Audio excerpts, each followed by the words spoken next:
mujeres hermosas, filosas, buenas hijas, buenas hermanas, buenas madres, multifacéticas, eficientes, eficaces, efectivas, de excelentes desempeños y competentes, muy buenos días. Y hombres de bien, colegas de género, también inteligentes, autogestionarios, proactivos, protagónicos, comprometidos, laboriosos, productivos, ingeniosos, creativos, muy buenos días. Buenos días. Y ahora tristemente voy a saludar como saludamos todos los educadores desde México hasta la Patagonia en Argentina. Colegas de fortuna educativa y de infortunio salarial, muy buenos días. Bueno, las cosas nunca son como deberían ser, sino que son como son. Estamos un poquito corridos. La charla mía empezaba a las 10:30 y terminaba a las 11:10. Y la segunda empezaba a las 10:30 y terminaba a las 12:10. O sea que tendría 10 minutos. Pero el mismo problema que tuve yo de venir de Colombia lo tuvo el doctor Rentería y no pudo llegar. Entonces voy a coger los minutos que él tenía después, pero voy a tratar de hacer las cosas lo más simple posible. A mí me angustia una cosa: no es más rico quien más tenga, sino quien menos necesita. Y la mejor almohada no es la de plumas, sino tener la conciencia tranquila. Cuando siempre nos están evaluando, por lo general nos evalúan desde el tener, no nos evalúan desde el ser. Yo creo que si nos gastamos mucho en los refrigerios de los niños, en los almuerzos de los niños, en las rutas de los niños, volvemos inválidos a los padres de familia que no son capaces de darle la comida a sus hijos ni el transporte. Hacemos inversión en aquello que es social y no lo están haciendo los sociólogos ni los trabajadores sociales, y todo lo que tiene que ver con lo pedagógico, lo didáctico y lo educativo, nos gastamos esa plata en otras cosas. O sea que a pesar de que nuestros productos internos brutos en educación fueran los más altos, no los gastaríamos en todo menos en educación. Yo creo que si uno forma la mente de una persona y el corazón, virtud y ciencia, ella con sus actitudes, principios, valores, comportamientos, puede mejorar su voluntad, desarrollar resiliencia, tener un umbral alto a la frustración y un umbral alto al dolor, ser una persona de valerse por sí mismo, y si fuera de eso tiene ese carácter que lo saca adelante, es inteligente, pues no tendríamos que estar buscando ningún tipo de limosnas en educación, en ningún tipo de producto interno bruto, sino que seríamos capaces de construir aquello de lo cual no tenemos. Eso lo hizo Japón con una bomba en Hiroshima, ¡pum!, una bomba en Nagasaki, ¡pum!, y sin pedirle nada a nadie, hoy exporta todo lo que le da su pensamiento divergente. Para no llegar con jumbo propio a aeropuerto ajeno, entonces yo recomiendo que me pongan los temas. Y el tema que me pusieron es especialmente ligado a los aprendizajes autónomos y significativos, pero que tienen que ver con el desarrollo del pensamiento científico.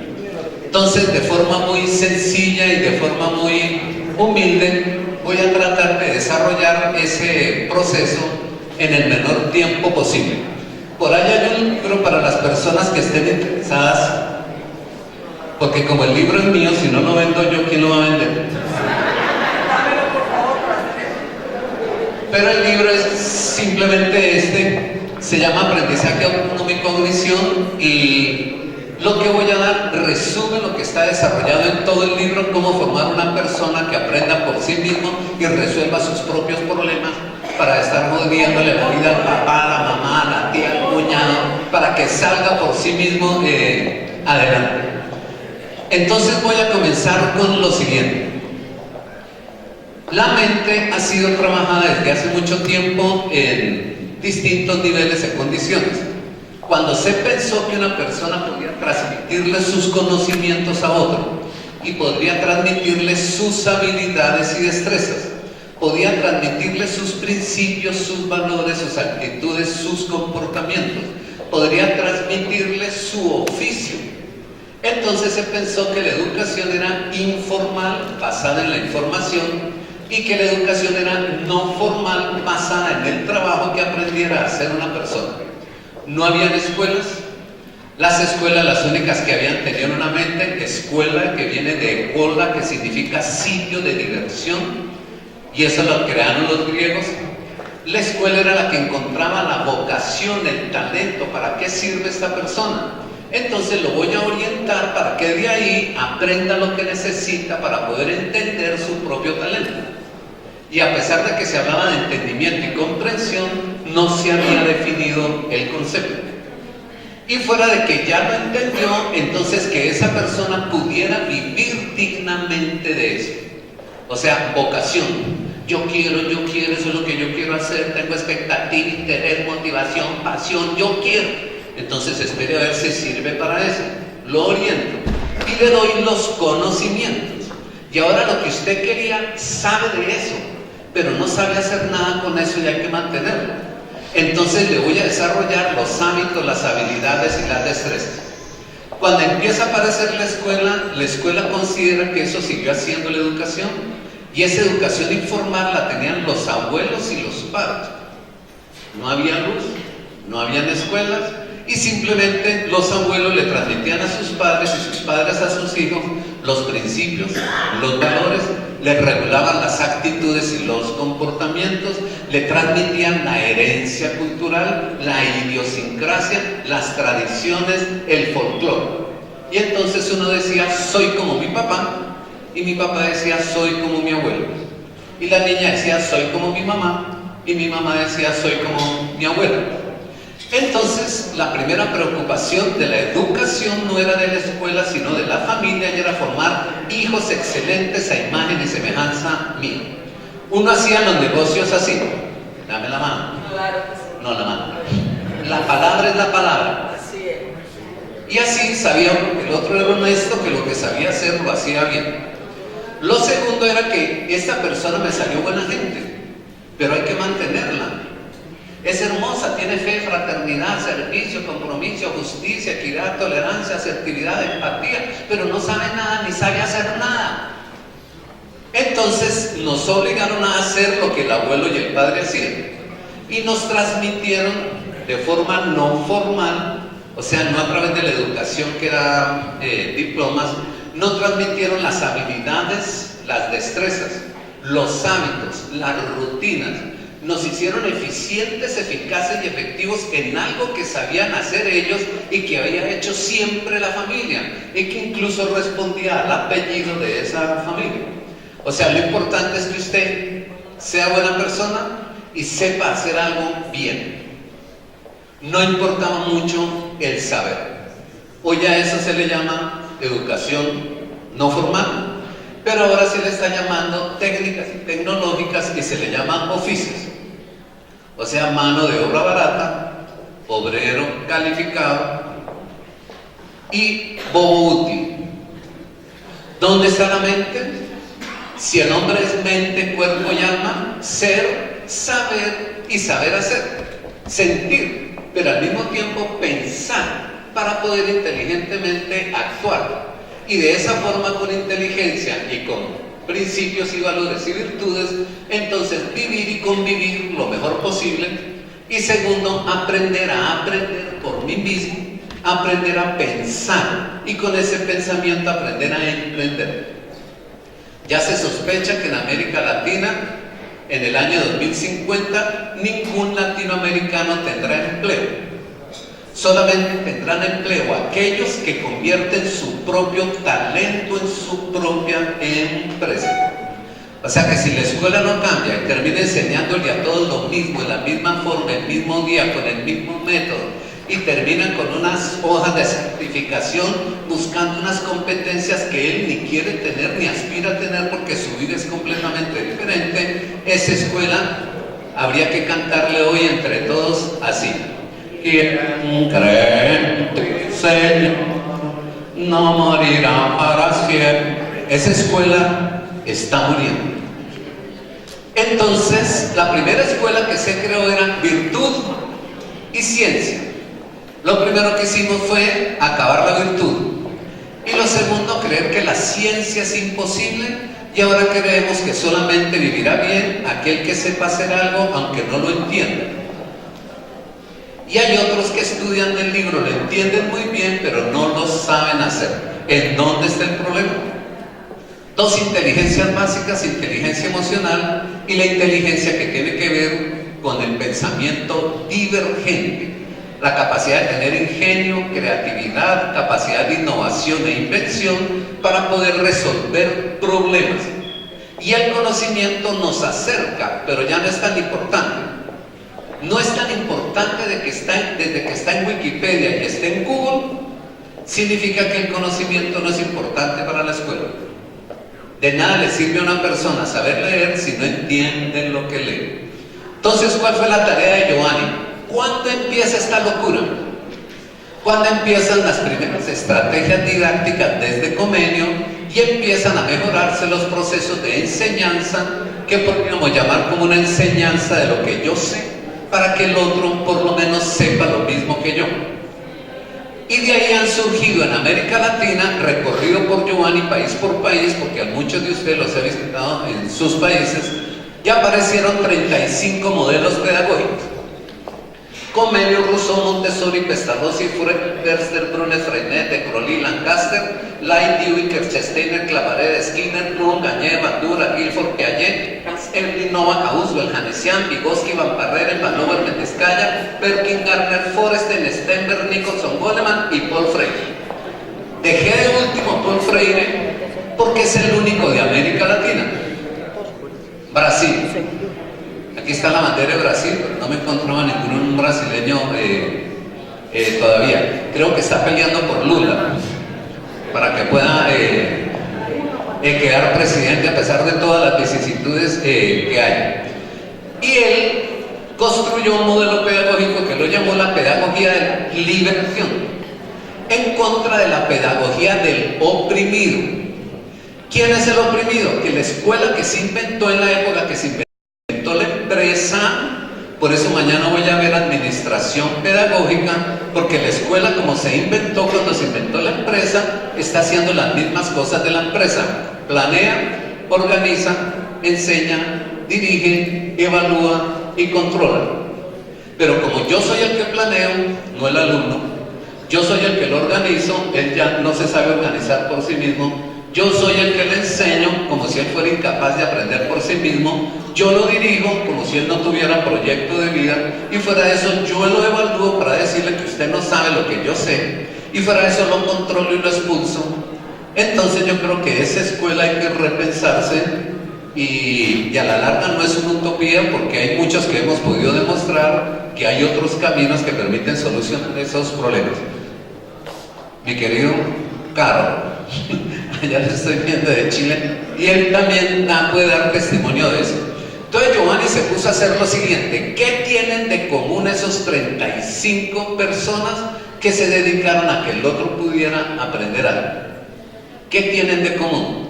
Porque si me matriculo con uno de ellos, entonces descuidé 34. Y la pregunta que me es: ¿qué tienen de común? Y la pregunta que me hice entonces fue frente al aprendizaje. No hablaban de aprendizaje, de enseñanza. Después empezó a hablar de enseñanza-aprendizaje. Después empezó a hablarse de aprendizaje nomás. Después de aprendizaje significativo. Después de autoaprendizaje.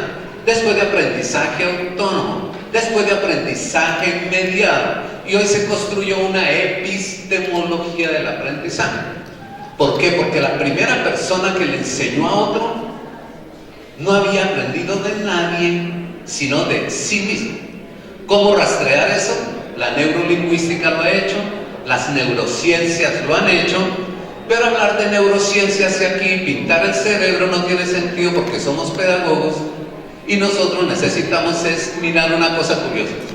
El cerebro de una mujer pesa 1000 gramos. El cerebro de un hombre pesa 1200 gramos. O sea, pesa 200 gramos más. Entonces dicen: es que por eso son más inteligentes. No, todo lo contrario.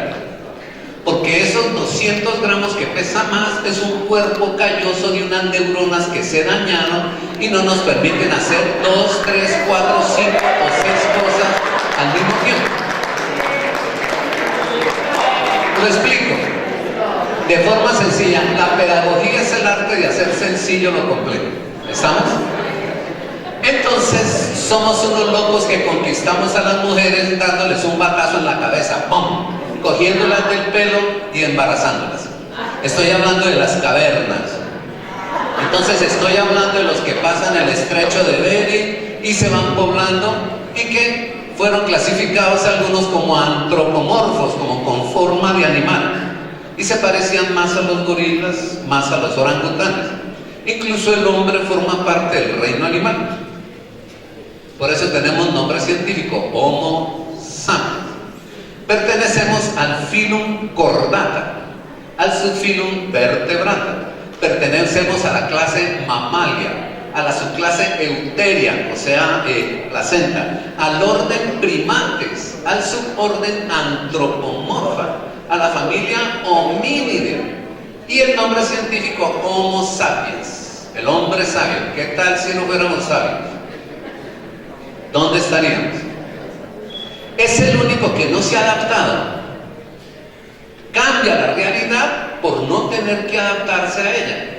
Podríamos ver unos osos polares, a ver si son capaces de construir un auditorio de estos para celebrar una reunión, o por lo menos para inventarse una antorcha para no morirse de frío. Tener que aprender a hibernar 6 meses porque su mente no les da para construir nada.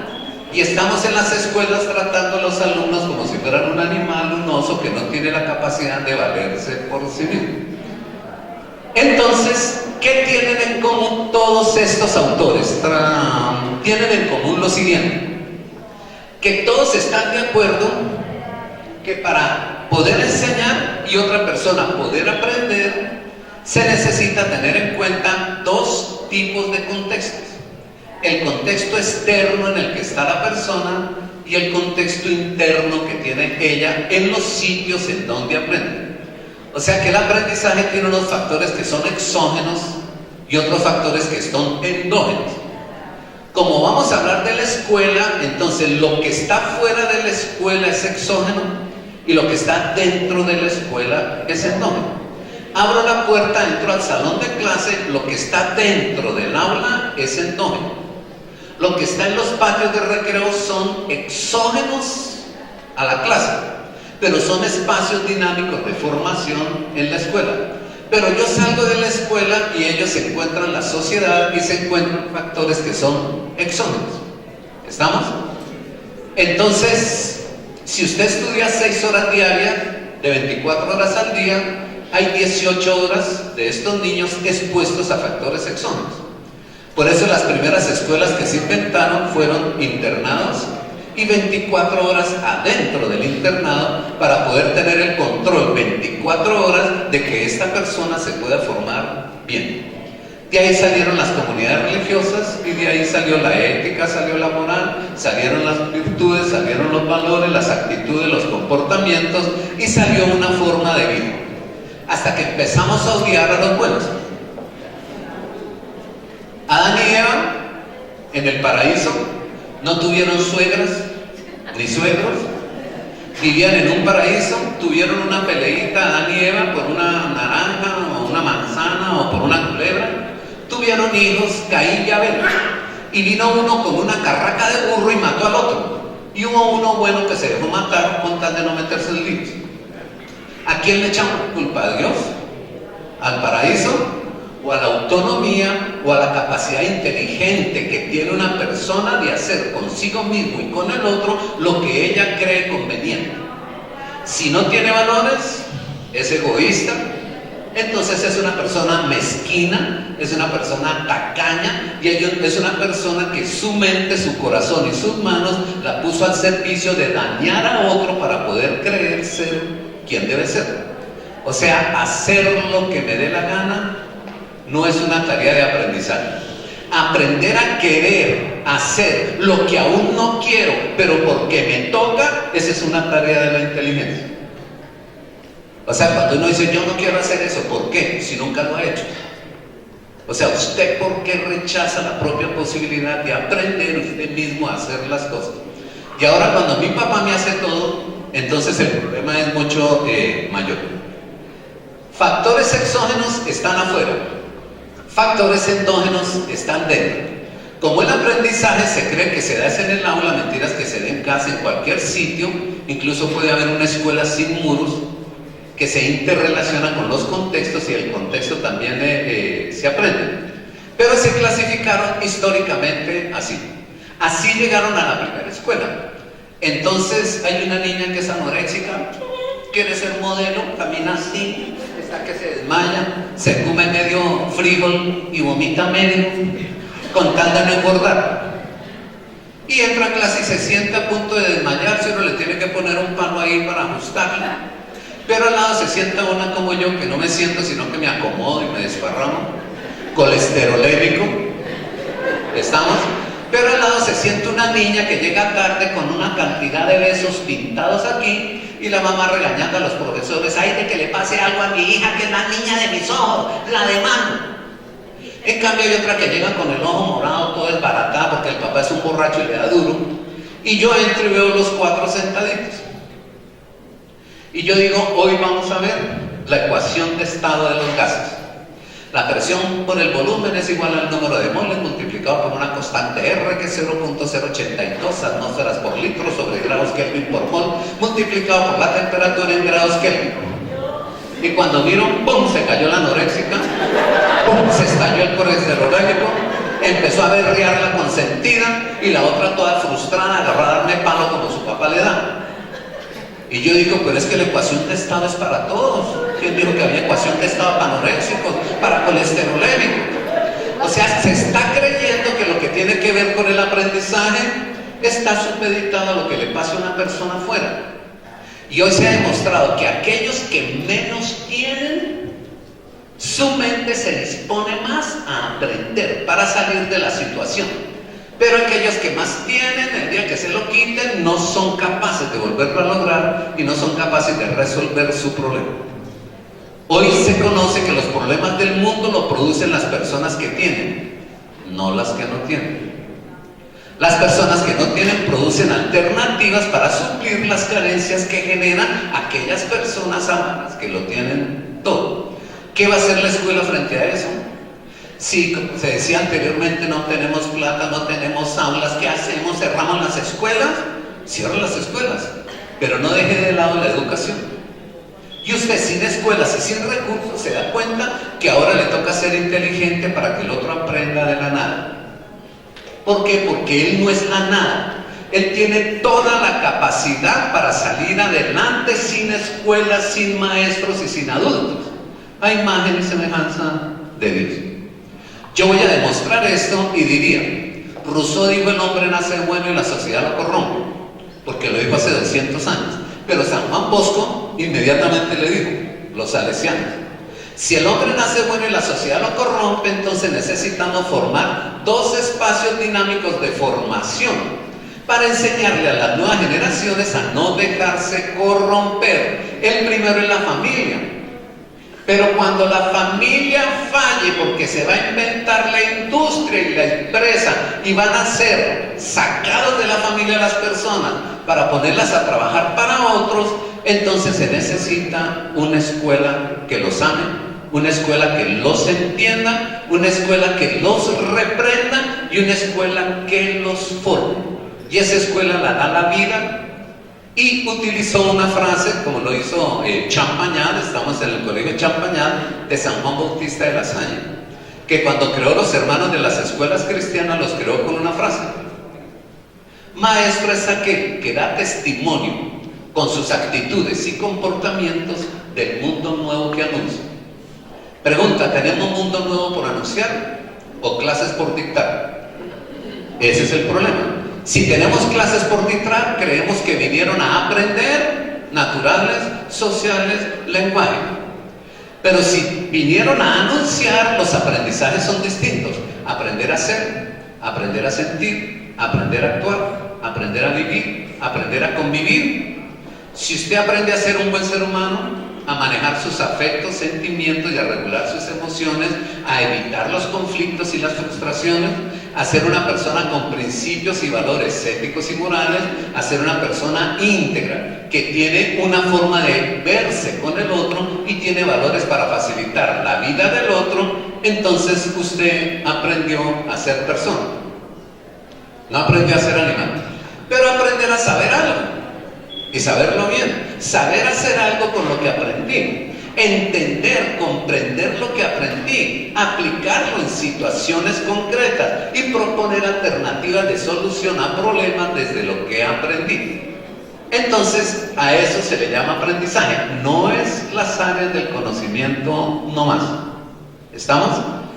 Dentro de esos aprendizajes entonces está el aprendizaje de la ciencia. Pero una persona que no tiene expectativa, interés ni motivación por nada, ¿cómo se mueve a tener deseos de aprender? Entonces el aprendizaje se encuentra dentro de la persona. La enseñanza proviene de afuera. ¿Cómo hacer que una persona que hoy no tiene familia, primero lo abortaron, si no lo pudieron abortar, entonces lo sacaron de casa? Después de que lo sacan de casa, ningún colegio lo recibe porque no tiene papá y mamá. Y entonces una persona pasa por tres momentos. La familia no la tuvo, la escuela no entró allá, la empresa. ¿Qué empresa va a contratar a una persona que su propia familia lo sacó y la escuela no lo recibió? La escuela del crimen. Y en este momento la escuela del crimen está ocupando el 86% de las ganancias del mundo. La escuela del crimen. Entonces, ¿qué hacemos con los niños de hoy que se vayan matriculando en la escuela del crimen? Y que su promedio de vida no vaya a ser el que añoramos nosotros, 90 años, sino pasar de los 17 antes de que los maten por sicarios o por otras cosas. Es necesario pensar un modelo diferente. Los factores endógenos vienen a pregunta, los exógenos vienen de fuera. Pero los endógenos son los que están dentro de la escuela y los que están dentro del aula. Y ahí hay una diferencia especialmente en estos factores. Antes de Piaget se consideraron que los factores eran tres. Factores que influyen en el aprendizaje. Pero después de Piaget aparece un factor más. Aparecen cuatro. Estoy como el profesor de religión que dijo, creo que los 4 evangelistas eran 3. Si mal no estoy, se llamaban Caín y Abel. Entonces yo estoy diciendo que los 4 factores que hoy se sabe que influyen en el aprendizaje, antes de Piaget eran 3. Y esos 3 factores, el primero, la capacidad que tiene una persona para querer aprender. Llámese expectativa por aprender, motivación por aprender, estimulación por el aprendizaje. El aprendizaje se convierte en un hobby, incluso pasión por el aprendizaje. ¿Estamos? La segunda es los métodos, las técnicas, los procesos, los procedimientos y las estrategias que utilice esa persona que quiere aprender. Esos dos, fíjense que parten de quien aprende. Hasta hoy se ha encontrado que las personas, su proceso mental es diferente. Decía que los hombres y las mujeres. En las cavernas el hombre tenía que salir a cazar y salía con una jabalina detrás de un jabalí, por eso se llama jabalí. A pegarle a un jabalí y el jabalí se le perdía y el man parado 2 horas así, 3 horas, si se movía el otro se iba. Pues por eso sus neuronas se fueron dañando. La mujer se quedó en la caverna dándole leche al nené, cuidando los vegetales que estaban creciendo. Mientras tanto hacía la comida mientras venía el otro. La mente de una mujer ya puede hacer 5 o 6 cosas al tiempo. En cambio uno le dicen algo y dice, espere, no ha acabado lo que me puso ahorita y ya me puso otra cosa. Esa mente es diferente. Primero escribió un libro Desmond Morris llamado El mono desnudo, diciendo que la evolución del hombre y de las especies era por culpa de los hombres. Pero hay una antropóloga que sí estudió bien las cosas, se llama Elaine Morgan, y el libro se llama Eva al desnudo. Demuestra que todas las civilizaciones que han permanecido y no han desaparecido son culpa de la hembra, que es la que la mantiene especialmente unida. y que hay una inteligencia que sería bueno estudiar para saber por qué las sociedades se pueden organizar mejor si hay mujeres en ellas. Hasta ahora se está entendiendo, ya hay presidentas de república en algunos países, ya hay ministras, ahora se quiere la equidad de género, y no es porque la querramos dar, sino porque ellas mismas la han logrado por el hecho de haberse desarrollado diferente que nosotros. Estos que están en color azulito, perdón, en color verdecito, las actitudes son de quien aprende. Y los métodos y técnicas los tiene quien aprende. Hasta ahora se está entendiendo que las personas tienen distintas formas de aprender. Y no solamente de la teoría sexual empirista, del manejo de los órganos de los sentidos, sino de sus procesos de organización mental. Y los conceptos, los contenidos de la enseñanza los pone la escuela. O sea que si la escuela no tiene alumnos, ya sabe qué enseñar. Por ejemplo, usted está en vacaciones, sus alumnos van a venir la próxima semana, usted ya sabe qué va a enseñarles, pero ¿conoce a sus alumnos?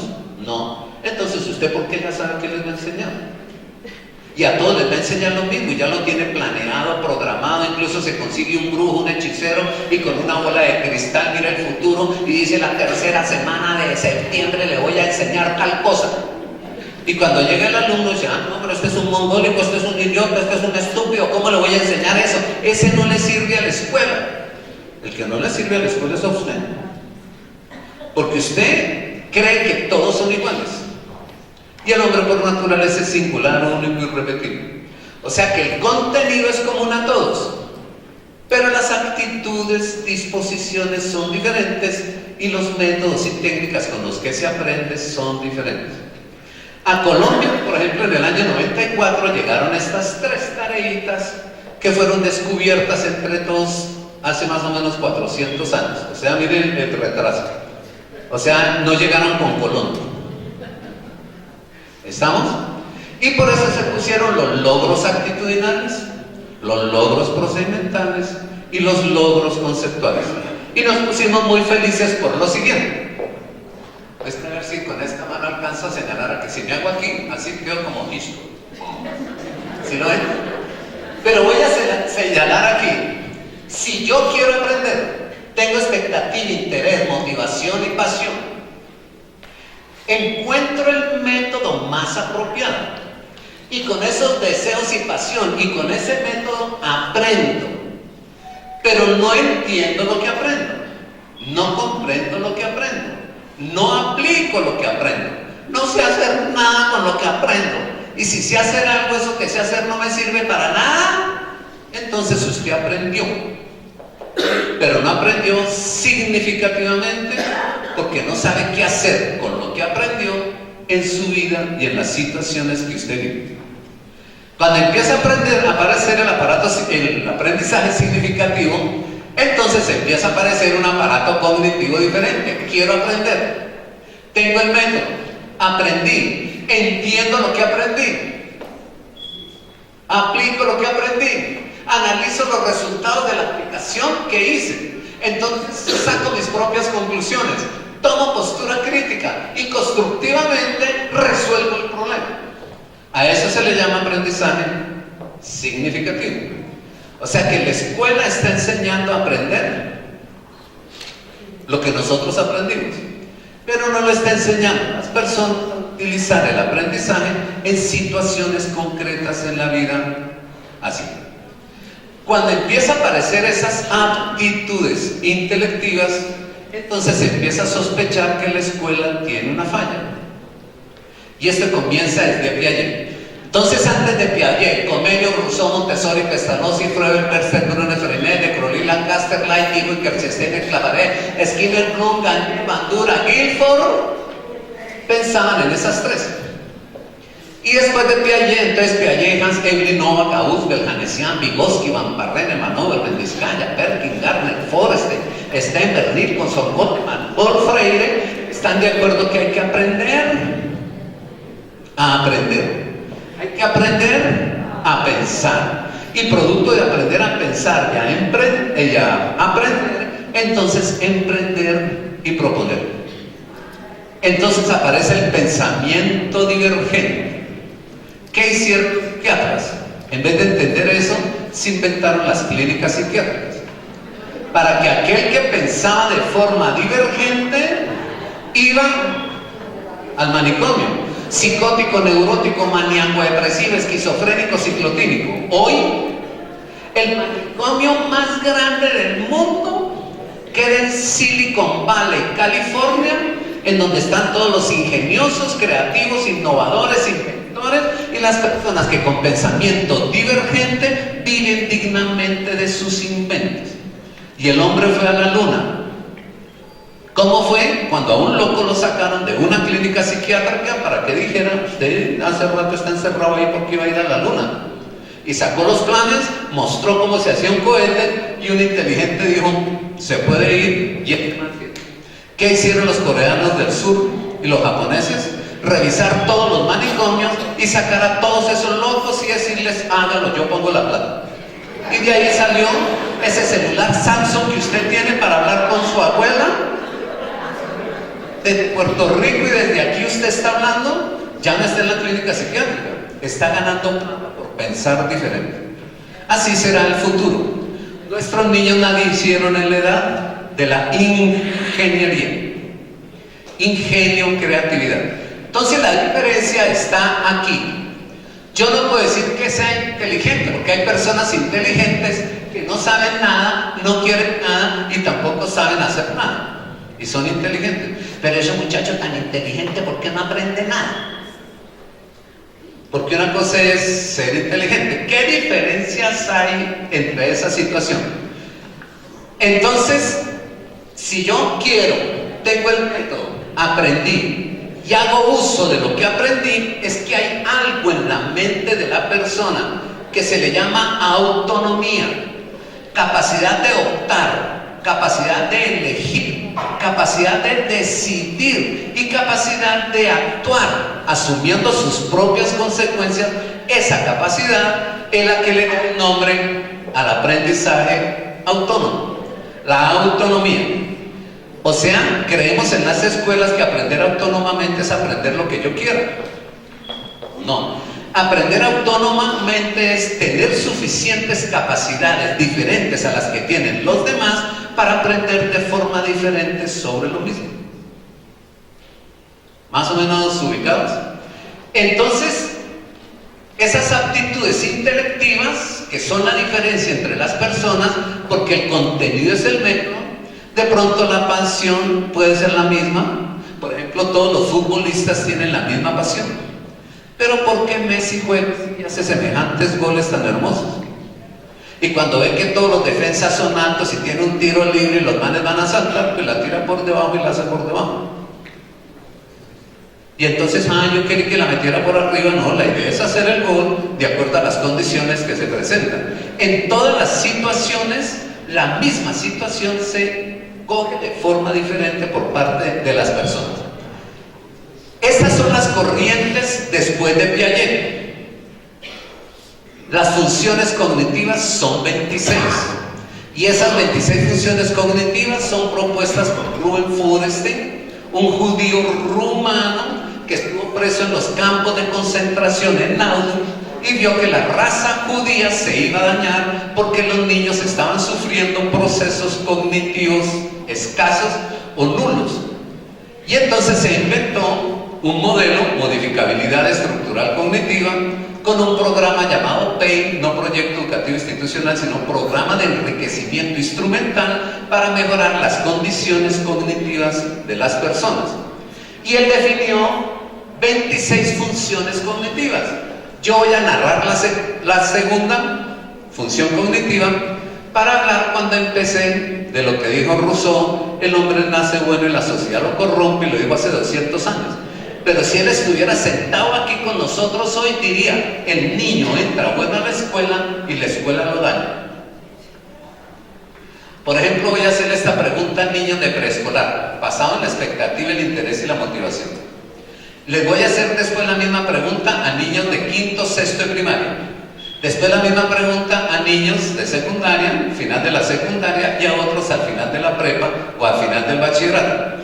O sea, la misma pregunta a un niño de 5 años, a uno de 11, a uno de 15 y a uno de 18. Y la pregunta es esta: niños de preescolar, ¿quién me hace el favor y me borra el tablero? ¿Qué pasa? Todos quieren borrar. Yo lo borro. Se dan en la jeta, pelean, se gritan y salen corriendo, y el que tiene el borrador llegó de primero feliz y el otro borra con la mano y se burla. Ahora la misma pregunta en quinto de primaria: ¿quién borra el tablero? Mariela nunca la ha borrado, ¿por qué no la ponen a ella? Ya me van a poner a mí. Ya no quieren. ¿Qué está pasando en la escuela? Pregunta a los terminando la secundaria: ¿quién borra el tablero?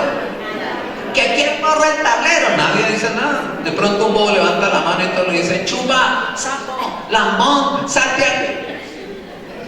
Barbero les dicen por allá en otros países. Pero si usted pregunta a los que se van a graduar este año: ¿quién me hace el favor y me borra el tablero?, todos tienen esta cara como diciendo: bórrelo usted, viejo idiota, se le están pagando, quiere que le borre yo, quiere que lo demande. ¿Qué pasó? Si eran felices, a todos le decían que sí, ni siquiera calculaban lo que iban a ganar o no iban a ganar. ¿Estamos? Eso por el lado de las expectativas. Pero por el lado cognitivo, la segunda función cognitiva, la primera se llama percepción clara. La capacidad que tiene una persona desde sus observaciones, percepciones y descripciones, asumir los contextos inteligentemente y disponerse a resolver problemas. Esa es la primera desde que nace. Incluso escoge el seno más grande desde que nace. Pero la segunda se llama exploración sistemática de la situación de aprendizaje. Estas son las 11 preguntas que hace un niño en edad preescolar. Teacher, ¿qué, mi amor? ¿Qué vamos a hacer hoy? Hoy vamos a hacer esto. ¿Y por qué? Por esto, por esto y por esto. ¿Y quiénes lo hacen? ¿Quiénes lo han hecho? Pues tales personas. ¿Pero para qué lo vamos a hacer? Pues para esto, para esto, para esto. ¿Y qué me da si lo hago? Le pongo una carita feliz. ¿Pero con qué lo hago? Pues con estas cositas. ¿Pero cómo? Pues con este procedimiento. ¿Pero cuándo? Cuando se calle, maldita sea, cuando se calle. Y nos inventamos una enfermedad. ¿Cuál es esa enfermedad? La hiperactividad. Y nos inventamos una pepa, la Ritalina. ¿Para qué? Para que ese niño inteligente, que hace las preguntas más apropiadas, no moleste a sus padres ni moleste a sus adultos, porque los tienen hasta aquí y ellos son los que pagan el colegio y los otros son los que enseñan en el colegio, y por encima del niño entonces está el viejo y el otro viejo. No hay niños hiperactivos, hay adultos lentos. No corran, niños hiperactivos, no corran. ¿Quién de ustedes le tocó hacer una tesis de grado cuando terminó su licenciatura o terminó su carrera de pregrado? ¿A alguien le tocó hacer tesis de grado? ¿A quiénes les tocó en la especialización? ¿A todos? ¿A quién les tocó en la maestría? A todos. ¿Le fue difícil graduarse? Casi no se puede graduar. Si usted hubiera sido un niño de 5 añitos y hace la tesis pensando como un niño de 5 añitos, se hubiera graduado rápido. Primera pregunta: ¿qué voy a hacer? Título del proyecto. ¿Por qué? Problema por resolver. ¿Quiénes lo hacen? ¿Quiénes lo han hecho? Revisión de antecedentes, estado del arte. ¿Pero para qué lo voy a hacer? Justificación. ¿Qué me dan si lo hago? Objetivos, bondades, beneficios, aporte, valor agregado del proyecto. ¿Pero con qué lo voy a hacer? Factibilidad y recursos. ¿Pero cómo? Diseño metodológico. ¿Pero cuándo? Plan operativo y cronograma de actividades. O sea, un niño podría hacer una tesis a los 5 años. Pero la escuela no deja preguntar. La familia no deja preguntar. La escuela es la que pregunta. Y cuando la escuela pregunta lo que ya sabe, a eso se le llama pregunta estúpida. Bueno, niños, ¿cuánto es 3 por 3? Uy, profesor, usted tan viejo y no sabe qué es 9. ¡Claro que yo sé! Entonces, ¿por qué pregunta lo que ya sabe? El que tiene que preguntar es el que no sabe. O sea, primera cosa, si usted está motivado y pregunta, usted está en disposición de aprendizaje. ¿Cuáles son esos niños? porque esos son los que van a ser ingeniosos, creativos, innovadores, inventores. Mire el gran problema. Entonces, si eso es así, estudiar el aprendizaje autónomo facilita saber cómo mejorar las funciones cognitivas de aquellos que no la desarrollaron cuando les tocó en su tiempo. Pero el hombre no tiene sino 6 procesos de pensamiento: mecánico, concreto, configurativo, abstracto, lógico y formal. Y esos procesos de pensamiento se organizan más o menos en 61 habilidades mentales. Si usted en su colegio tiene 12 años, desde un año de preescolar y los otros años, usted con que desarrolle 5 procesos cada año es capaz de desarrollar una mente ingeniosa mientras el niño esté en la misma institución todo el tiempo. Y que el año siguiente verifique si tiene las 5 anteriores y desarrolle las 5 siguientes. El año siguiente verifique las 10 y desarrolle la otra. Y todos saldrían ganando las pruebas PISA, las pruebas TIM, grabando las pruebas que ponen, y que no va a Finlandia, con Suecia. Pero nosotros, en mi país es un problema. Yo fui alumno de Piaget en el Instituto de Epistemología Genética en Ginebra, Suiza. Pero allá en Suiza, cuando yo estudié, no habían raponeros, ni atracadores, ni sicarios, y no habían guerrilleros, y tampoco habían narcotraficantes, no había nada. Y yo me traje el modelo. Es que yo creo que hay interferencia en algunos sitios, porque siempre funciona esa metodología. Ya se trabajaron las múltiples, sí, es lo mismo. Es una interferencia de los bajes. Pero yo cuando se apaga yo grito. Ya Howard Gardner trabajó sobre las inteligencias también y habló de las múltiples inteligencias y dijo que había inteligencia lógico-matemática, inteligencia lingüística, inteligencia naturalística, inteligencia espacial y temporal, inteligencia corporal motriz, inteligencia musical, inteligencia emocional e inteligencia ética y moral. Y a esas dos la llamó inteligencia intrapersonal, la ética y la moral, e interpersonal, la que es la emocional. ¿Estamos?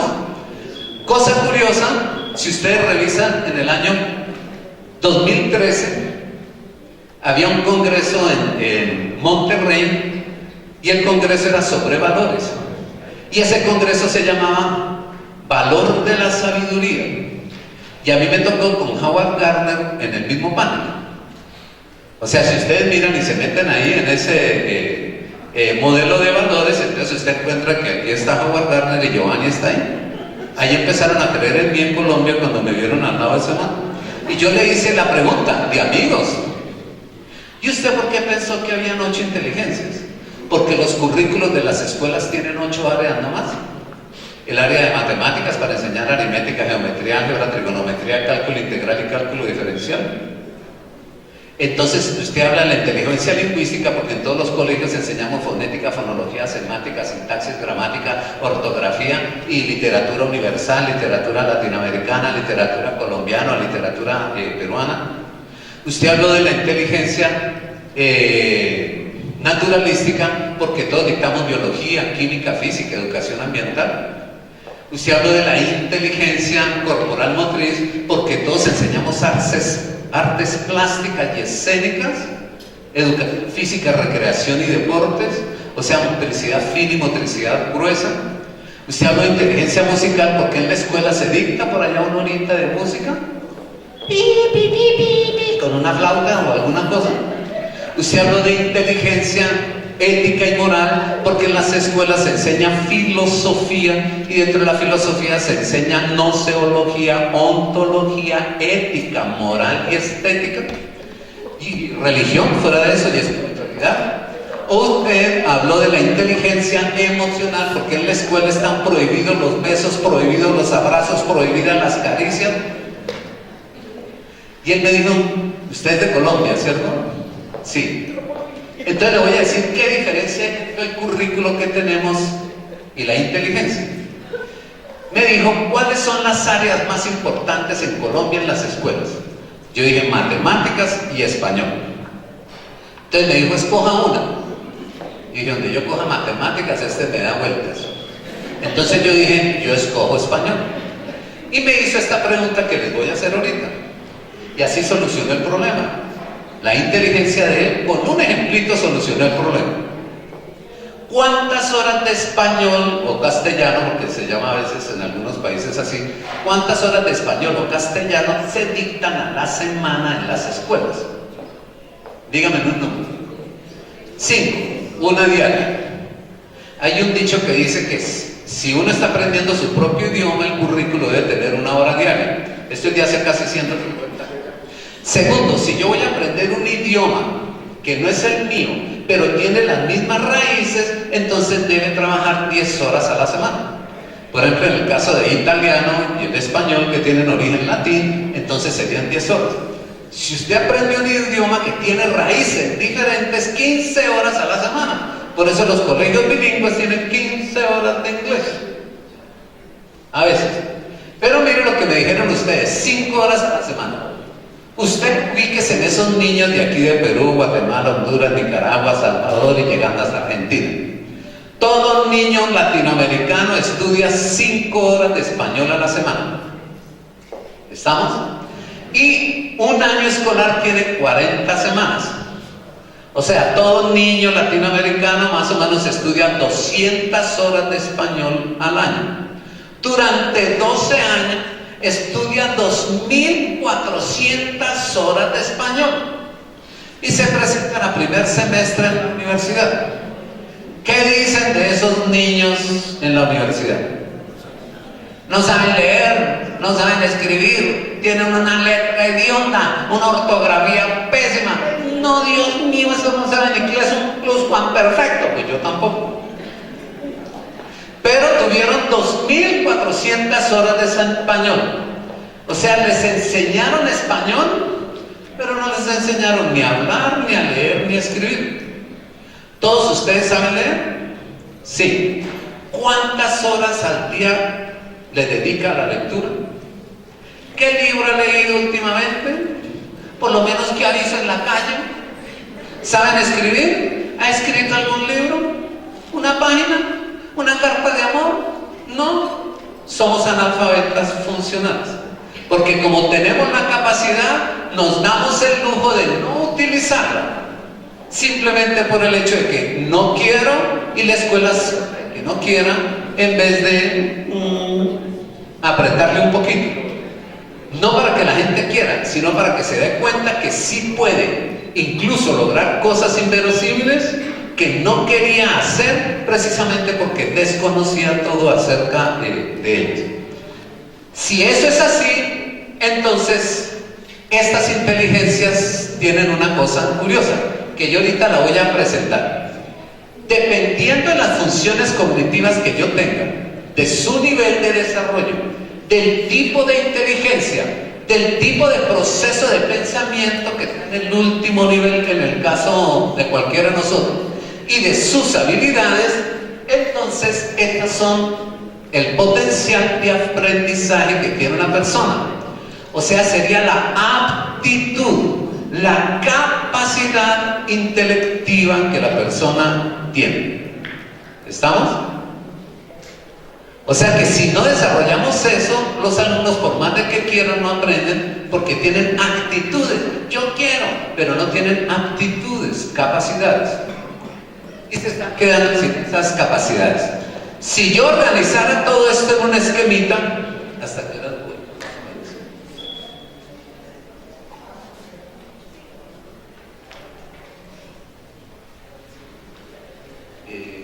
Cuando termina la lotería, termino yo.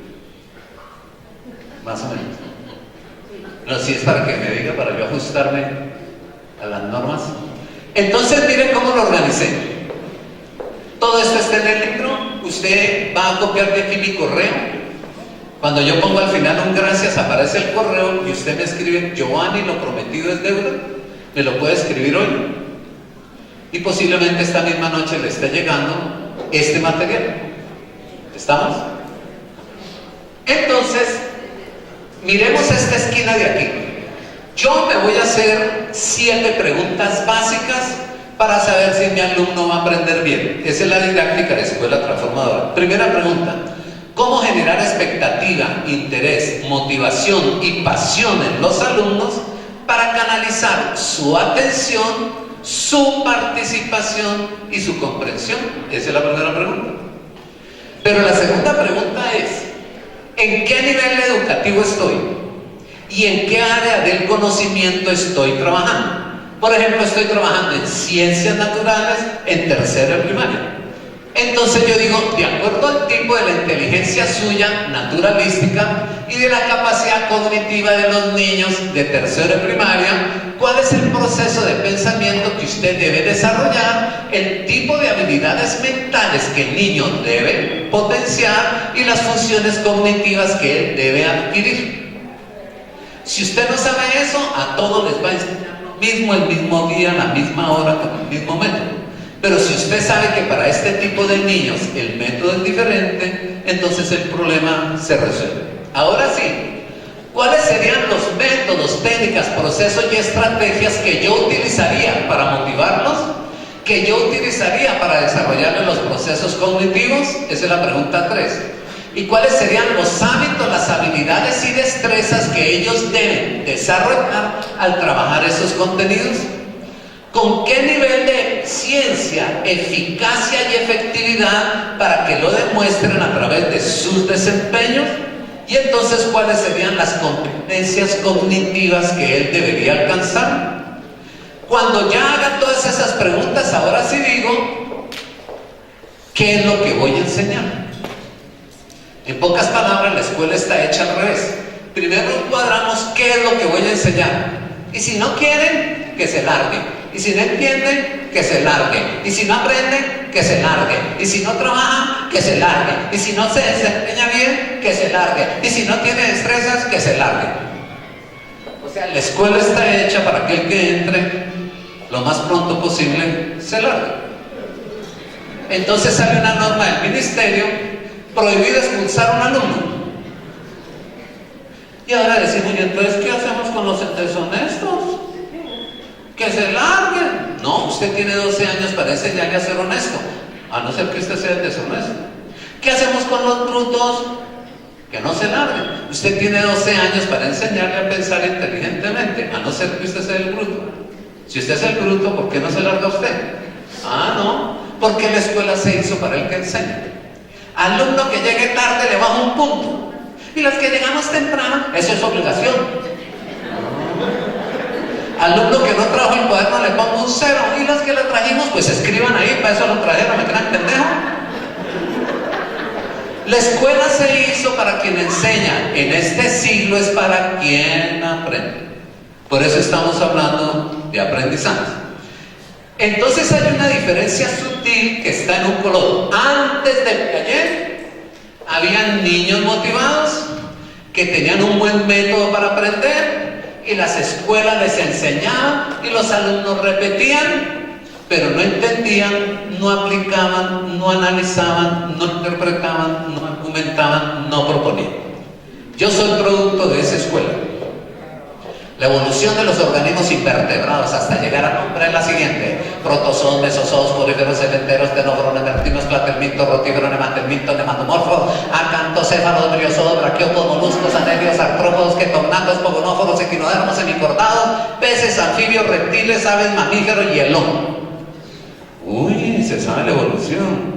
Sí, y eso ocurrió a través de las eras y periodos geológicos: cámbrico, ordovícico, silúrico, devónico, carbonífero, pérmico, triásico, jurásico, cretácico, paleoceno, eoceno, oligoceno, mioceno, pleistoceno y holoceno. Uy, se lo saben también. ¿Y qué pasó en el mioceno? Yo no sé, yo no estuve ahí. ¿Y qué es eso de tenóforos? ¿Qué es un tenóforo? Yo no sé, yo nunca he visto nada de eso. A mí me tocó aprenderme este libro.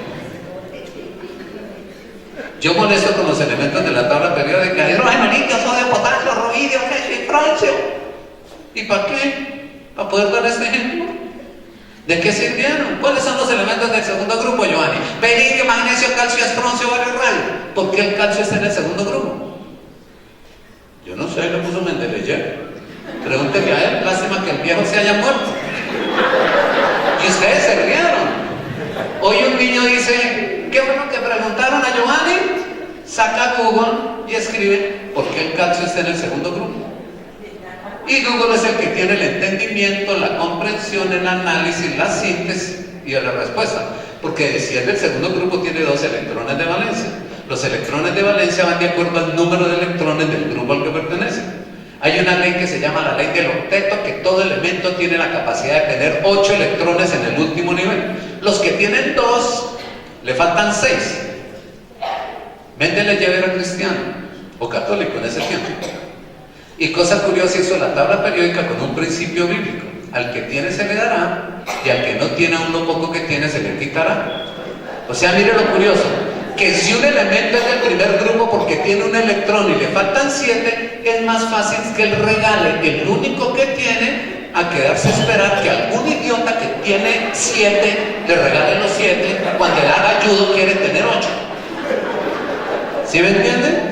Y cuando yo lo regalo y me quedo sin nada, a eso se le llama enlace iónico. El problema es los del cuarto grupo, que tienen 4 y le faltan 4. No es mi madre, yo que hago los 4, a mí me faltan 4. Entonces comparten. Y a eso se le llama enlaces covalentes.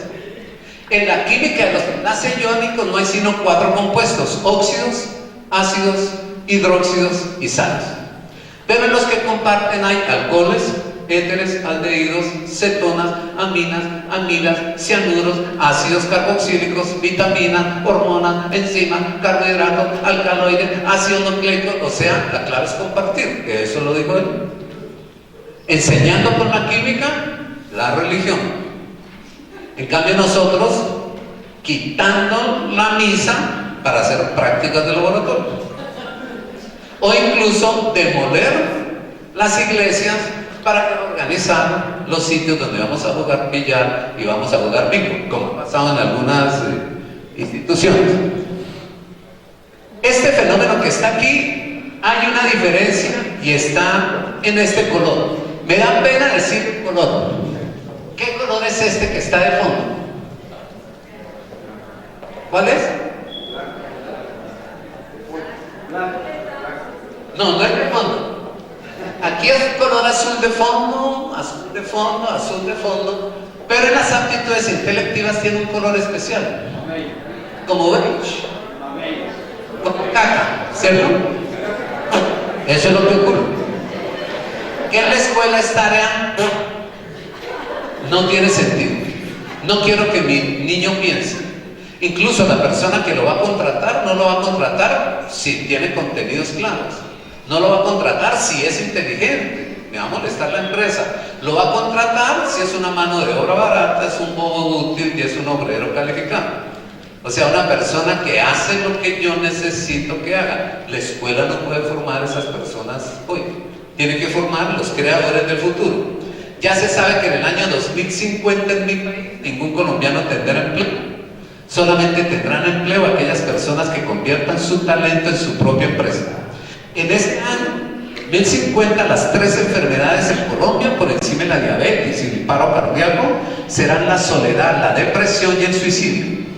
Y en Colombia ya se sabe que en el año 2085 ningún niño colombiano tendrá ni hermanos, ni primos, ni tíos, será íngrimamente solo, y el 82% será hijo de madre soltera y no conocerá a su padre. Y de ese 82% de madre soltera, el 79% será inseminada in vitro. Y nosotros, química, física, matemáticas, si el problema del aprendizaje es aprender a la vida, aprender a ser una persona de paz, una persona para la vida, una persona para la convivencia, una persona de éxito y una persona especialmente que permita desarrollos sostenibles y desarrollos sustentables. Yo voy a hacer un ejercicio sobre esto para ver si ustedes lo pueden leer. Y ahí van a entender la diferencia entre conocer las cosas e inteligentemente apropiarse de ellas. Esta la voy a ver ahorita, pero me devuelvo y mírenla aquí. Concéntrese y lean.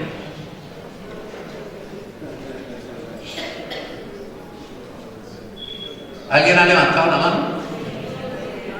Lean el primer renglón y sigan las instrucciones. Listo.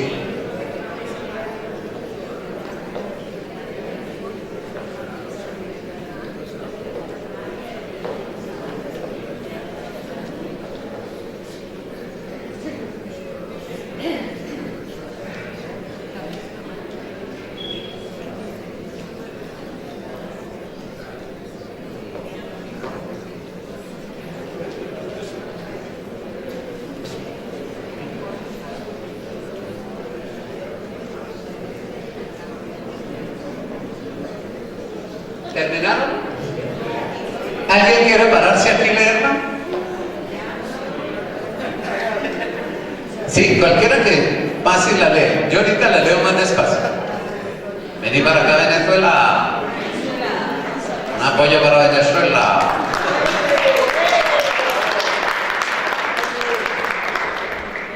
Y todos vayan escuchándome, porque miren lo que dice, que solamente 55 personas de cada 100 pueden. Todo lo que pueden leer esto, levanten sus manos. Solo las grandes mentes pueden leer esto. Raro, pero interesante. Si lo puedes leer tú también, tienes una gran mente. ¿Puedes leer esto? Solo 55 personas de cada 100 pueden. No podría creer que realmente entendía lo que estaba leyendo. Para el fenómeno, para lo fenomenal, el poder de la mente humana, de acuerdo con las investigaciones de la Universidad de Cambridge, no importa en qué orden estén las letras en una palabra, solo es importante que la primera y la última estén en el lugar correcto. Las demás pueden estar en total desorden y aún así podrás leer sin ningún problema. Esto es porque el cerebro humano no lee cada letra por sí sola, sino la palabra como un todo. Absorción. Asombroso. Y yo también, que me esforcé por la ortografía, y yo tanto que me esforcé por la ortografía. Miren lo curioso. Por esa razón, Finlandia hace 2 años prohibió enseñar a escribir en las escuelas. El mejor país en educación del mundo prohibió enseñar a escribir en las escuelas. Todo está pensando, y lo hacemos en letra helvética, en letra que, tranquilo, que los computadores tienen 380 tipos de letras. No prohibió leer. Imagínense entonces a los japoneses que no tienen letras sino más de 6.000 caracteres, porque ellos leen con ideas. Nosotros leemos murciélago, por fonemas y por morfemas. Mur, ¿qué significa mur? Nada. Cielo, nada. Lago, uy, como un charco lleno de agua. Lago Titicaca, por ejemplo. Entonces, ¿qué es murciélago? ¿Un lago que hace murro o qué? Hoy se habla de lectura comprensiva. No se habla de lectura simplemente lectura. O sea que una cosa es lo que la mente hace mientras el otro enseña. Todo lo que yo he dicho, cada uno ha pensado lo que le dé la gana. ¿Estamos? Incluso hay unos que toman la foto y se la llevan para aprendérsela de memoria. No tiene sentido una escuela así. Cuando miren todos los procesos que están ocurriendo en la mente. ¿Cuál es entonces la tarea fundamental? Esa era la primera charla, la otra voy a ir rapidito. ¿Cuánto me queda? ¿Ya se acabó? ¿Y quién es el que sigue? ¿Ya está presente el que sigue? Ah, no, ella sí vino. Y vino desde temprano, vino primero que yo. Sí, esa no hay que quitarla. Entonces lo único que voy a decir es lo siguiente y de forma rápida para que ustedes cojan el material y lo hagan. Cháquete, me voy a salir de aquí. Abro otro material que tengo aquí abajito guardado. A ustedes les va a llegar este material y voy a organizar los procesos de pensamiento por edades. Aquí están las inteligencias para recordárselas y aquí está este proceso. Todo lo que está en color rojo tiene que ver con la memoria. Lo que ahorita se acomoda. Yo vi que siempre que movían eso se dañaba, entonces quedé tranquilo. ¿Ya sé? Todo lo que está en color rojo es de la memoria. O sea que hay 3 tipos de memoria: memoria mecánica, memoria configurativa y memoria lógica. Esta memoria aprende datos, esta memoria aprende relaciones y esta memoria aprende a resolver inteligentemente problemas. Pero lo que está en color verde tiene que ver con el pensamiento.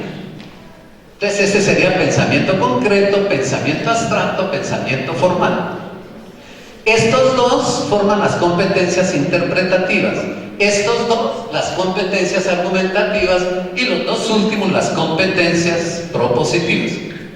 ¿Estamos? Por ejemplo, la escala de Bloom y la escala de Gagné, a estos 6 lo llamaron de forma diferente: conocimiento, comprensión, aplicación, análisis, síntesis y evaluación. Así lo llamaban. Unos llaman a estos pensamiento nocional, pensamiento conceptual, pensamiento operacional, los 2 segundos, y pensamiento categorial. A uno interpretar, argumentar y proponer, no importa cómo lo llamen. Lo único que importa es que el hombre, su mente no hace sino 6 cosas: memoriza, de memoria, no entiende nada. El himno nacional mío: oh gloria inmarcesible. ¿Qué es inmarcesible? No sé, pero no se me olvida. Si usted repite de memoria las cosas sin entender, a ese proceso se le llama cognoscitivo. O sea, si usted, su mente tiene datos, maneja muy bien los datos, pero le ponen a explicar la razón de esos datos y usted no lo hace, a ese proceso se le llama cognoscitivo. Pero si usted es capaz de utilizar el pensamiento, comparar, clasificar, agrupar, sistematizar, inducir, deducir, analizar, sintetizar, ese proceso es de pensamiento y a ese proceso se le llama cognitivo. O sea, hay personas que aprenden de memoria y no entienden nada, cognoscitivo. Y hay personas que entienden todo, pero no se acuerdan de nada de lo que entendieron, cognitivo.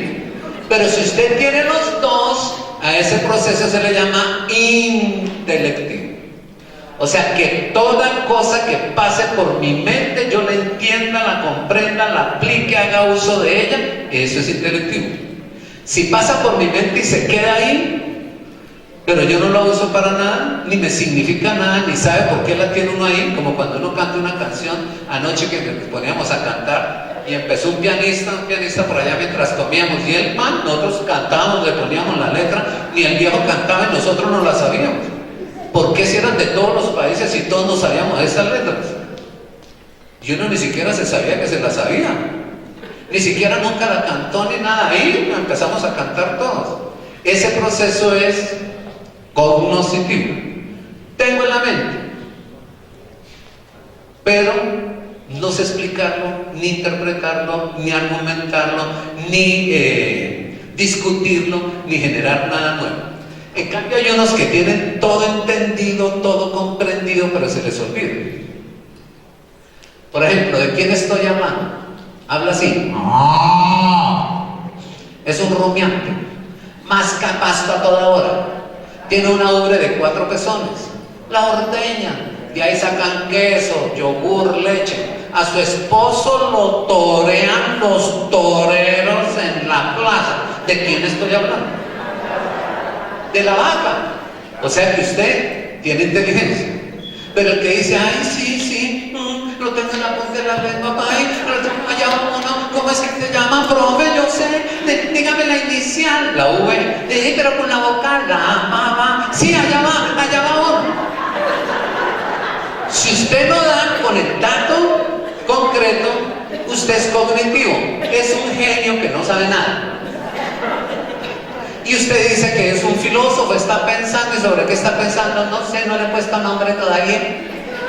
Pero hay uno que aprende de memoria, pero no da razón de lo que aprendió. Entonces la inteligencia, curioso, la madurez de la mente y de las neuronas son primero datos y después cosas de pensamiento sobre los datos. Vuelven otros datos, vuelven otros, vuelven otros. Así piensan los niños de preescolar. Así los primeros 3 grados de primaria, los segundos 3 grados de primaria, los 3 primeros grados de secundaria, los últimos grados de la media y los 2 primeros semestres de universidad. Entonces esto tiene unos hipervínculos porque ahí están las 61 habilidades mentales. Usted se mete aquí, ven una manito allá abajo, allá no se ve, por lo que aquí tiene pantalla doble, pero todos estos sitios son un hipervínculo. Yo oprimo aquí y van a salir las 6 habilidades mentales. Después oprimo aquí y salen las 6 de aquí. Y voy oprimiendo allá y me devuelvo con la de arriba. Arriba hay una flechita que va y viene. Ahí es el hipervínculo. Entonces, por ejemplo, yo me meto en mecanización. Y usted lo que tiene que hacer es recoger, procesar, almacenar, retener, recordar y evocar. Esos son los procesos para tener una buena memoria. Si usted tiene esa buena memoria, váyase para primero. ¿Estamos? Pero ¿qué hacen los alumnos de primero? Me meto arriba, en la flecha de arriba, y me devuelvo. Y ahora me meto en concreción. Ahora mire lo que hace la concreción. No lean de arriba abajo, sino de abajo hacia arriba, porque como es una pirámide, la pirámide indica que mientras más pequeñito sea el cuadrito, el rectángulo, es que hay menos gente capaz de llegar a ese nivel. Y como aquí están 6 pirámides, usted está haciendo una pirámide por primaria, la segunda pirámide de primaria, pero cuando un alumno se gradúe, debe haber pasado toda la pirámide. Y entonces al final aparece el 0,4% de los latinos llegan al último nivel. Pero por ejemplo en Finlandia el 74% de los finlandeses, incluso siendo obreros, llegan al último nivel. O sea que de cada 100 finlandeses, 75 pueden tener una mente ingeniosa, hasta ingeniosa para barrer, trapear y virutear. Nosotros somos inteligentes, ponemos a barrer a otro y le quedamos debiendo y no le pagamos. Eso diría un latino. Y lo llamamos malicia indígena. Nos da pena decir inteligente. Nos dice malicia indígena por recursivos. Entonces aquí están las experiencias. De la experiencia y la vivencia, entonces yo observo. Ustedes van leyendo desde abajo hacia arriba. Y después de que observo, percibo y ahora sí describo. Entonces comparo, clasifico, agrupo y sistematizo. Después entonces sí delimito y defino. Y después entonces ahora sí tomo una postura crítica y desde esa postura crítica interpreto. O sea que cuando a uno le ponen una tarea de interpretar, no es que interprete este párrafo, es que usted tiene que hacer 20 habilidades mentales. Recojo la información, la proceso, la almaceno, la retengo, la recuerdo y la evoco. Y cuando yo le evoco tin, tin, no tengo que estar yendo al párrafo y volver a leer, sino que usted lo está guardando. Todo esto forma parte del primero de la memoria, pero este es del pensamiento. Cuando se logran estos niveles, ese ciclo cognitivo es el pensamiento concreto y ya puede pasar usted a cuarto de primaria. Yo he tenido alumnos de doctorado de 50 y 55 años que no tienen ni siquiera el primer nivel. Se les olvida todo. Incluso vivimos copiando todo. Ese fue el problema mío. Haber estudiado en el modelo Montessori en Italia el preescolar y haber llegado a Colombia a hacer la primaria.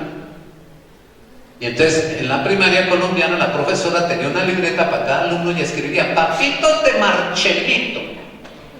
Y mi papá se enderracaba, pero si usted sabe leer y sabe escribir, ¿por qué ella escribe por ustedes? ¿Qué cree que usted es una inválido?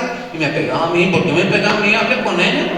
Y entonces iba a pelear allá, uy, no, el hijo de ese señor, no lo reciban aquí. Me iban sacando de todas partes. ¿Por qué? Porque parece que uno no cree en el otro. No es capaz de creer de que el otro es capaz.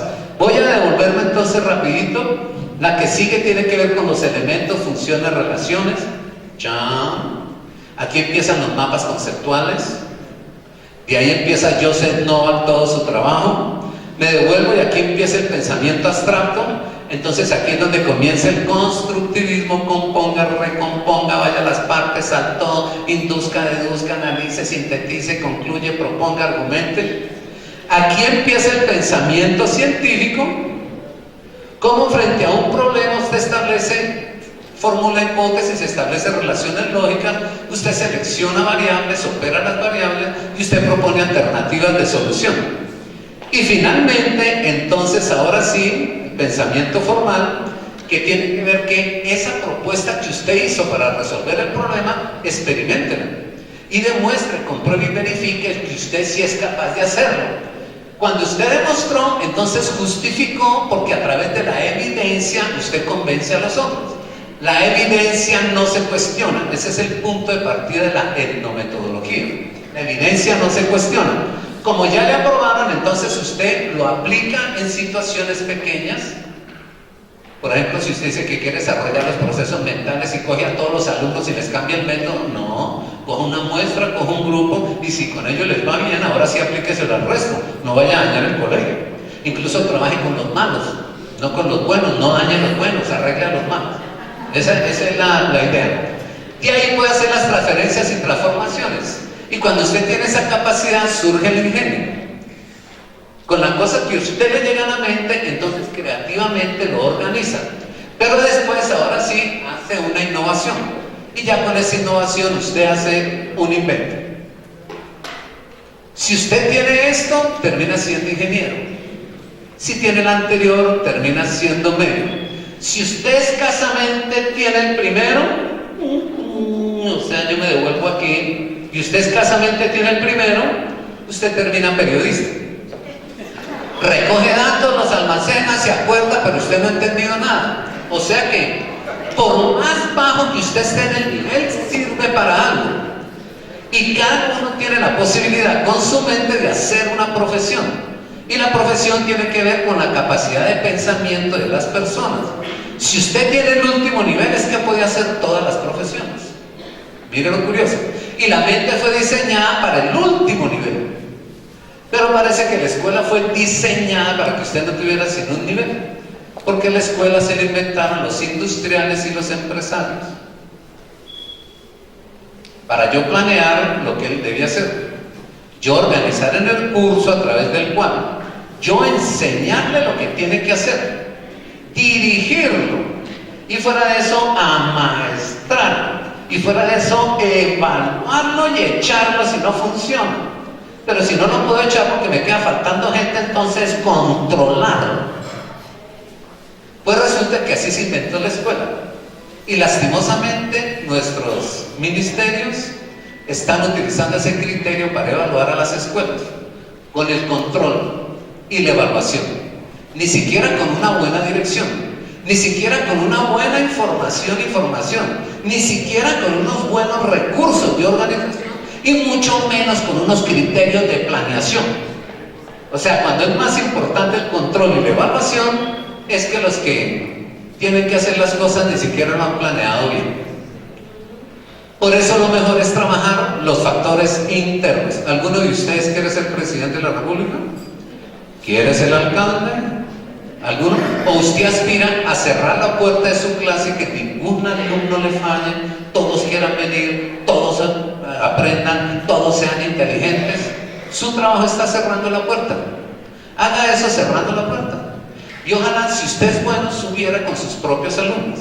Suba de primero a segundo, tercero, cuarto, quinto, sexto, déjenlos ahí listos para bachillerato, devuélvase, coja otra generación. Y si usted es bueno, se salva la escuela. Pero si es un profesor malo, esos que no vienen, y si viene se duerme, y si no se duerme, tampoco trabaja, ¿cómo lo vamos a poner 6 años con los mismos alumnos? O sea que un mal maestro es un boquete para un sistema educativo que necesita excelencia y calidad. No creo que la calidad esté en los resultados. La calidad está en las personas y en los procesos que utilicemos para que esas personas sean capaces ellos mismos de crecer y resolver sus propios problemas. Entonces el aprendizaje son 10: aprender a ser, aprender a sentir, aprender a actuar, aprender a vivir, aprender a convivir. Todo eso está en la expectativa, el interés, la motivación, la ética, la moral. Pero aprender a saberlo hacer, aprender a pensar, aprender a aprender y aprender a emprender. Fíjese que los 3 últimos, aprender a pensar, aprender a aprender y aprender a emprender, son los 3 últimos. Ingenio, creatividad, capacidad de innovación. Yo puedo aprender de memoria y eso no está mal. Por eso nos aprendimos las tablas de multiplicar. 3 por 3, 9. ¿Cuánto dan 3 bananos por 3 manzanas? 3 manzanas, 3 manzanos, no sé, no entendió, no comprendió. O dan 8 manzanas y un banano, o dan 7 bananos y 2 manzanas, o alguien dice, pues yo me acerco a decir que 4 y medio naranjas y 4 y medio plátanos, porque para que dé 9 de forma equitativa. Si el alumno hace preguntas, usted evalúa su mente. Último ejemplo.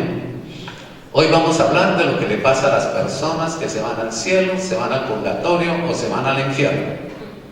Alguien levanta, profesor, epistemológicamente y teológicamente, ¿qué concepto tiene usted de infierno? Entonces yo digo, pensamiento lógico, si usted deja preguntar, ya le evaluó. Pero ese lleno que dice, profe, y los que pecamos y rezamos empatamos y nos toca ir al purgatorio y hay que llevar colchón. Si usted deja que él pregunte, usted le evalúa la mente. Pero si usted pregunta contenidos, nunca sabrá qué pasa en la mente de una persona. La escuela está hoy para formar a la persona, no para informar. Y entre la formación está entonces la formación biopsicosocial, la formación corporal motriz, la formación afectiva, pero especialmente la formación cognitiva. Menos contenidos que los tiene Google y los tiene Wikipedia y muchos procesos de desarrollo mental. Eso es lo que se necesita. Más o menos ubicados. Este es el correíto para que ustedes lo puedan poner ahí, escribirme. Giovanni, lo prometido es deuda. Y esta misma noche me pongo y les envío este material. Mañana es una charla diferente sobre administración. Y la última, que es toda la mañana, es sobre el modelo pedagógico en la Universidad Católica. Creo que esa. Les agradezco la paciencia y perdonen que me pasé a los míos. Muchas gracias.